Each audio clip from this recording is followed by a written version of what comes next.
right, welcome everybody. Figured I'd need an intro this time, like some way to come in.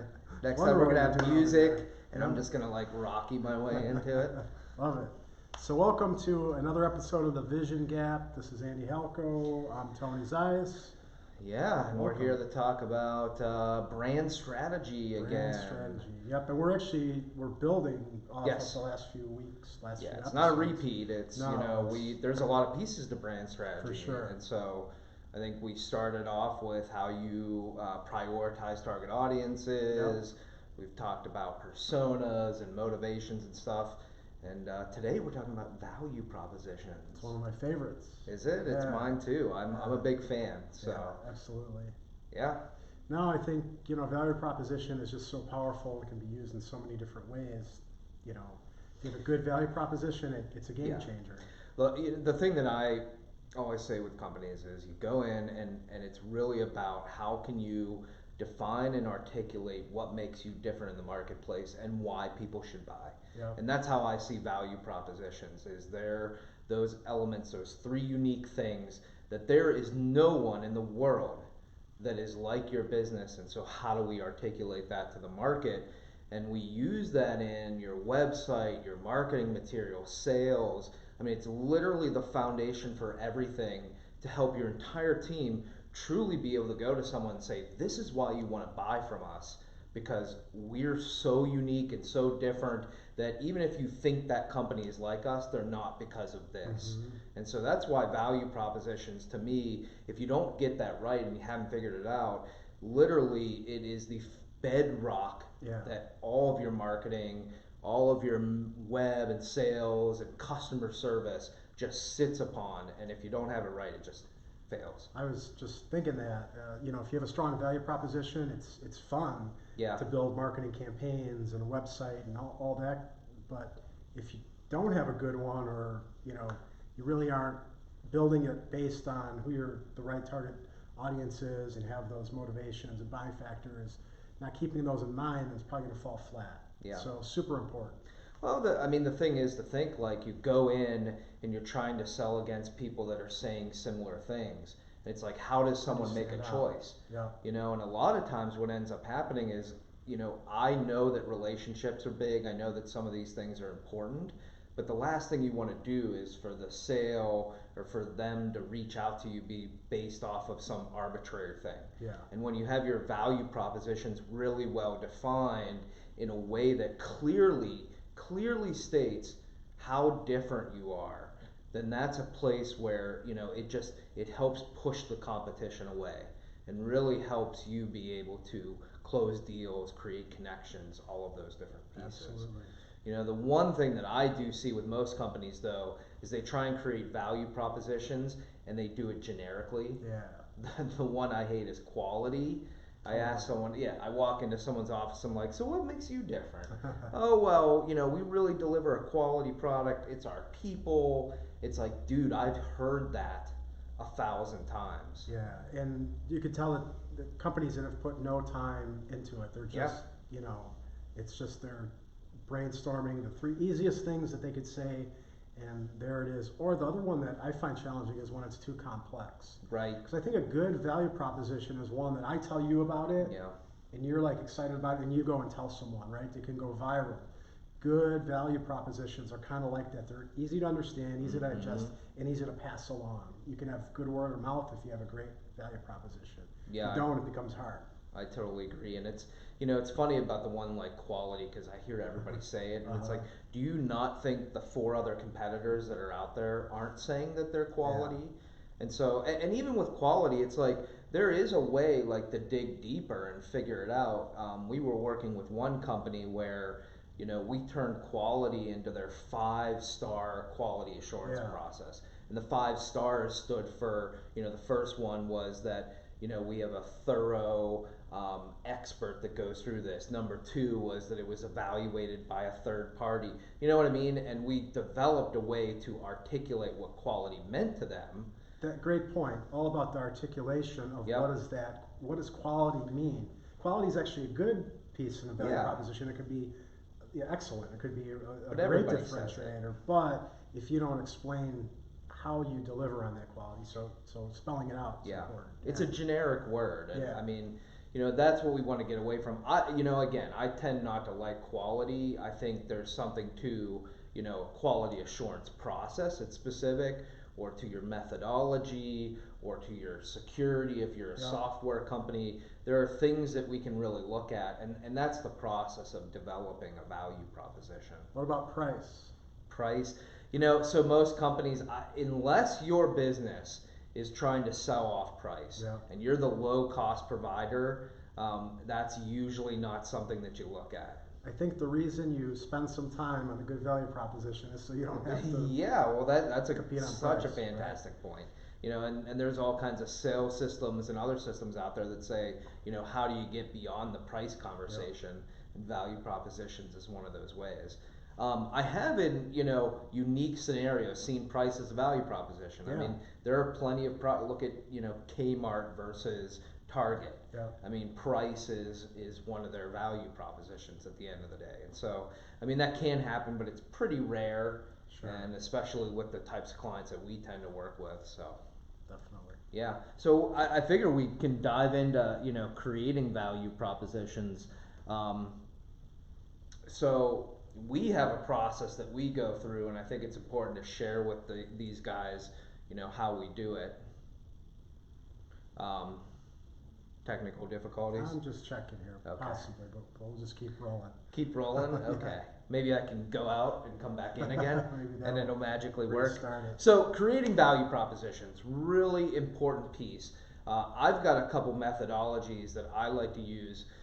Typically I start, we went through the exercise of looking at your priority audiences and then your personas and what are their motivations and buying factors. Yeah. To me, value propositions are an equation out of your buying factors. I like that. Yeah, and so it's really about taking what are the reasons that people make a decision. So if I'm looking at companies, let's say I'm looking to hire an accountant, what am I gonna consider as a buying factor? Are they close to me? Have they worked with people in my industry? Are they credentialed? How many people are on their team? Will I have a dedicated rep?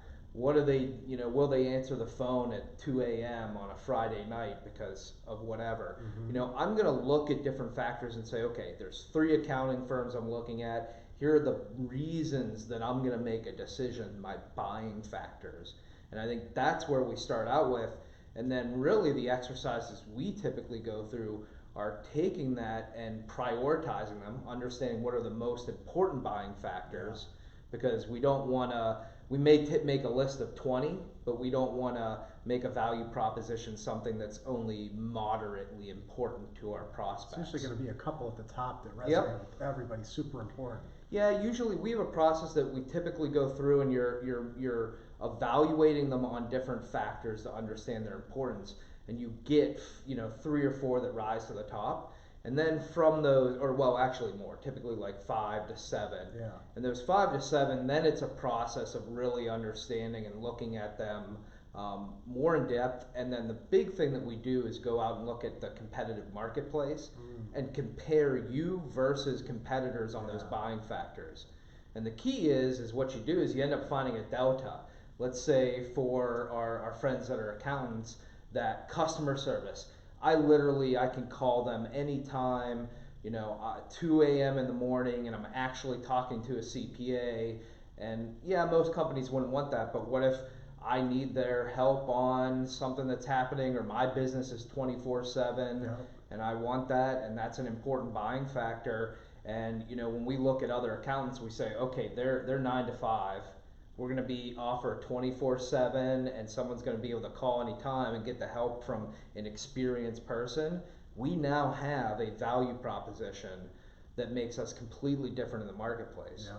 And the way we found that is we went back and thought about what are the buying factors, and then we looked at competitors and said, okay, they're not offering this, and we are. Yeah. And so that's what you do is you really try and find that delta between the buying factors of you and your competitors. And then there's times where you have to start looking at, okay, well, if there's not a huge delta, how do we either create one in one of those buying factors, or do we have to create a whole new buying factor that the rest of the market isn't looking at? And so it's one of those processes of going through this to just again come up with 2 to 4 things that just make you so different than everyone else. So me as an accountant, I can go and say, look, you're going to get 24/7 support. You're going to get, we've got a methodology that specifically works for marketing agencies, and we've got this. And I go, wow, I'm never going to find another accounting firm that has that type of support, specifically works with marketing agencies and does X. Yeah. And so now that accounting firm has completely removed all the other people that are in the market. Because it goes back to what you're building off of. They're talking to you, and they're talking about the things that matter most to you. If you can hit those, there you go. It becomes a no-brainer. Yeah, and if you've gone through the process and prioritized your target audiences, those value propositions will speak so well to them that when you do marketing or you're presenting that on your website, it's just going to resonate to such a point that they're just going to be compelled to reach out and talk to you. Yeah. And that's what we really want to do, is we want to resonate, compel, and convert people. And if you're focused on the right target audience, and you're creating those value propositions that are completely different and resonate with them, man, are you crushing getting people in through that funnel.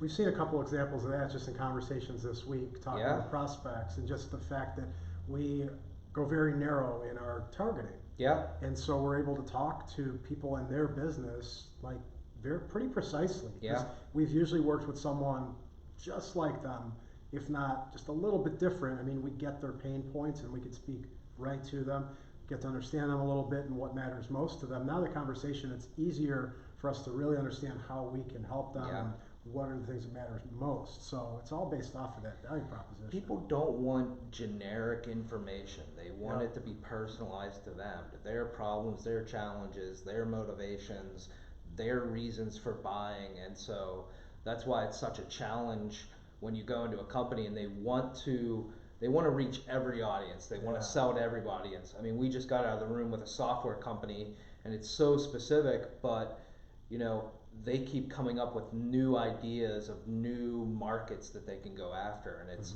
hey, we have to narrow, because when we narrow, we can specify our message. And by specifying our message, we're really speaking to those people, we're resonating, and again, pushing them through. So I think that whole idea of like almost being so generic that you can work for everybody is the exact opposite approach. And same thing with value propositions. If they're so generic, like quality that work for everybody, they're almost working against you more than they're helping you. Yeah, for sure. All things to all people. Right. There's nobody to nothing to nobody. It's not. Right? Yeah, Whatever exactly. the saying is. Well, it's funny. I mean, I always liked the concept that someone said you want to be able to, you want to have like value propositions and a position and like culture that strongly drives certain people, but then also repels other people. Yeah. And if you're so in the middle that you're neither like really connecting with people, really resonating with people, and you're also not pushing some people away, then that's just Goldilocks, but mediocre, nothing. And you not really memorable. Yeah. I mean, that's talking about branding and marketing. That's like the hardest thing to try to do is just toe the middle line.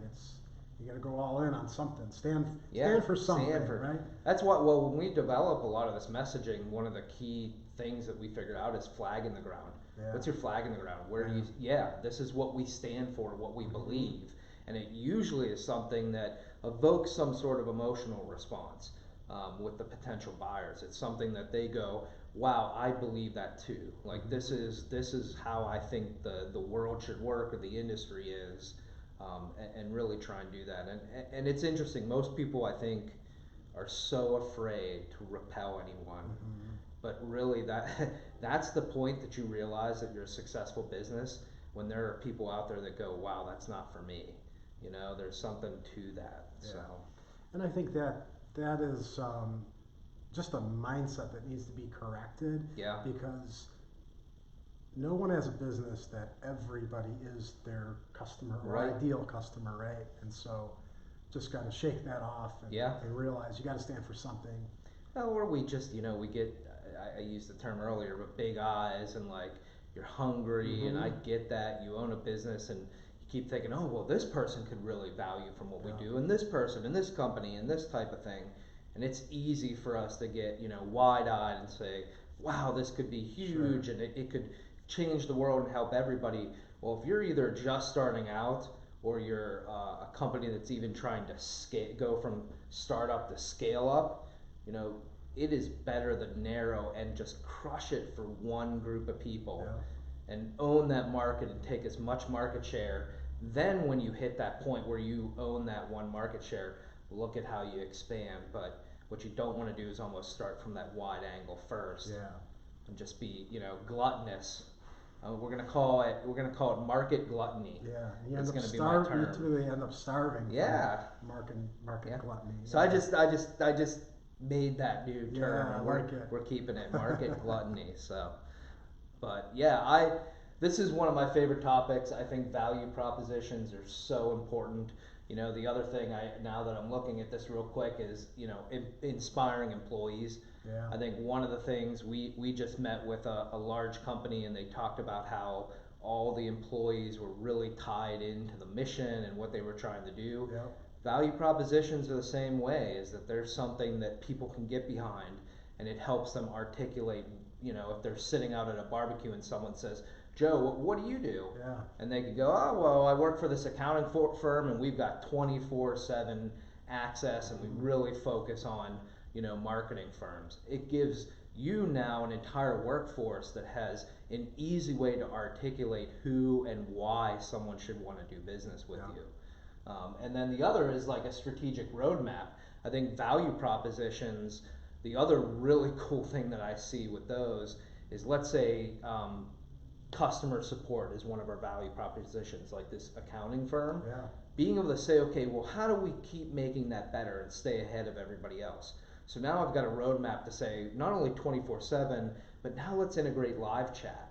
Now let's, create the greatest accounting help documentation in the world and the easiest portal for people to find answers.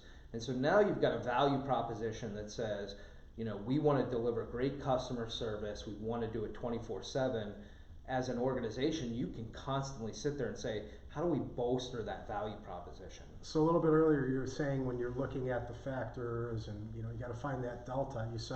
You alluded to creating. So I was going to ask, so how do you do that? So that's a great example, and that's part of the roadmap, right? This is where we need to get to, because we've identified this is where we can really stand out. So let's put the strategic focus there. So if you sometimes find that there's not a true delta, you either have to spin one of the buying factors like that, like customer service, there's not a delta, but maybe we can change what customer service means and say, this is 24/7 or this is something different. The other way is to move backwards another step and go to motivations. So when we created our personas, we said, let's create motivations like why people buy. I want to keep my job, I want to make more money.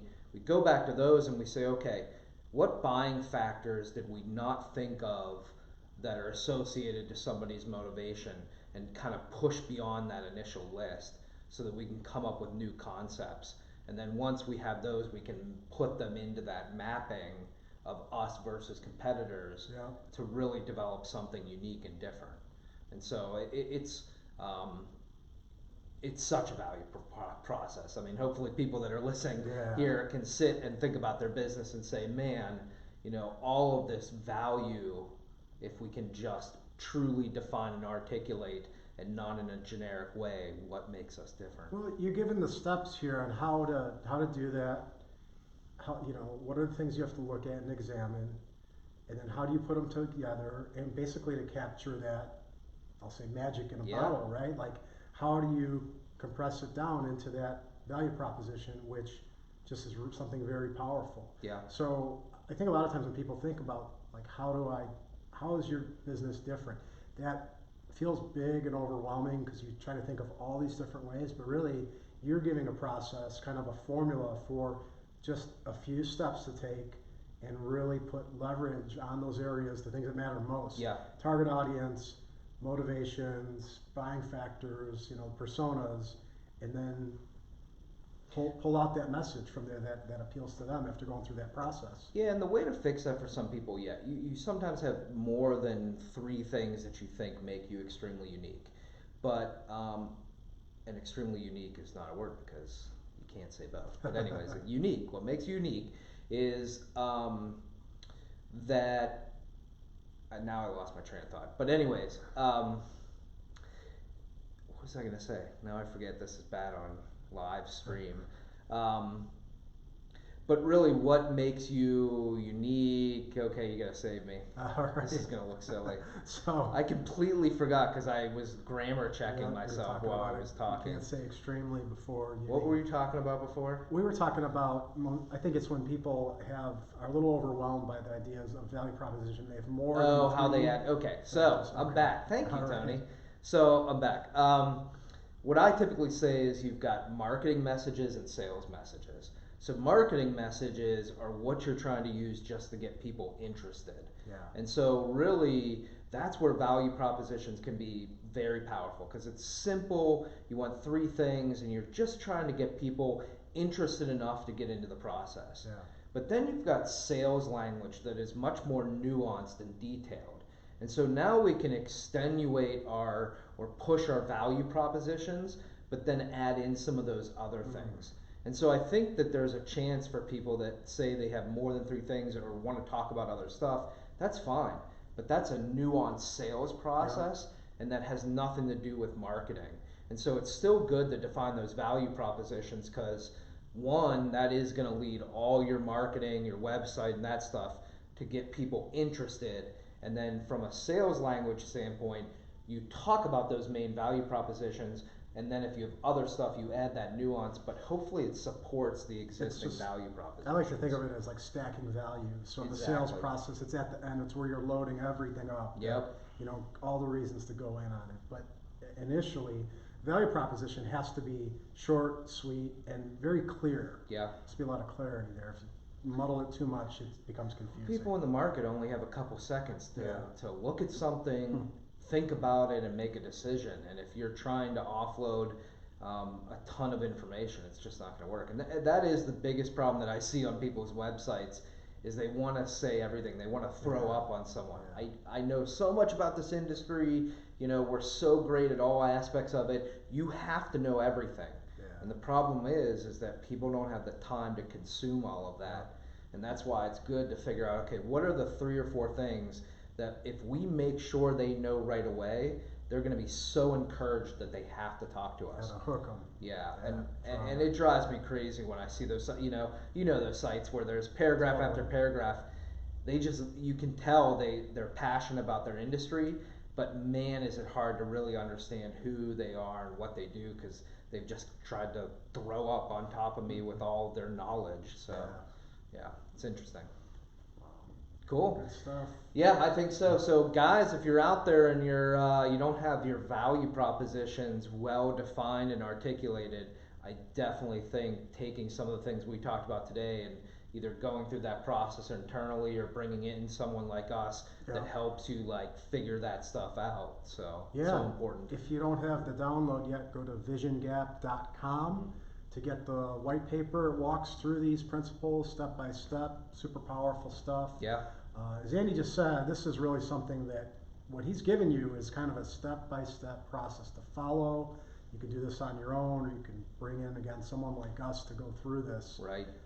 It doesn't take that much time to get something really compelling that you can do some long-term planning and just really change the way your business is perceived. And it's sitting in a room and you got to go through these steps. That's why I do like, for all of these things, figuring out a logical progression to go through, and it is nice to have a third party in there to help guide and be critical and push the thinking, because one of the challenges that I see when people do try and do it on their own, they sit in the room and they go, okay everybody, let's figure out what makes us different, and you start with this blank white piece of paper.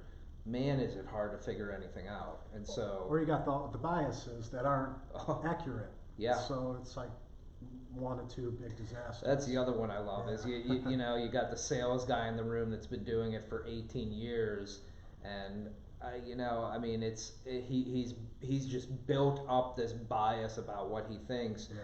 And it's not to say that that information isn't valuable.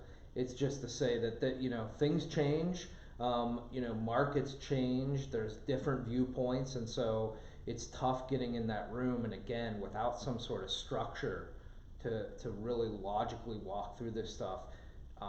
Those are meetings that end up with a couple people walking out angry, and everyone going, you know, let's come back next week and see if we can figure this out again, or it just gets assigned to Joe. You know, Joe, we've had this conversation, figure that stuff out for us. And that's not the way to create a foundational bedrock piece of your organization. Yeah. Ties into culture, and that's not a good All of starting that. point, right? And customer experience and all that. So, Totally. yeah, very, very foundational. It's a good way to put it. Yeah. Super important. This, you know, if there's one piece that's gonna kind of give you a good barometer on how your marketing is gonna, you know, either succeed or fail, the proposition for me Yeah. is kind of, it's that one piece that. Yeah, I can know real fast from a company if I walk in and ask them what makes them different. If either multiple people in the room say different things, they hesitate, or they're just saying generic stuff. Yeah. You can tell a lot about that organization and how they're going to grow, and it's definitely a key barometer. Yeah, for sure. Cool. All right, so I think that's a wrap for this one on value proposition. So again, guys, if you have not, download the white paper at visiongap.com.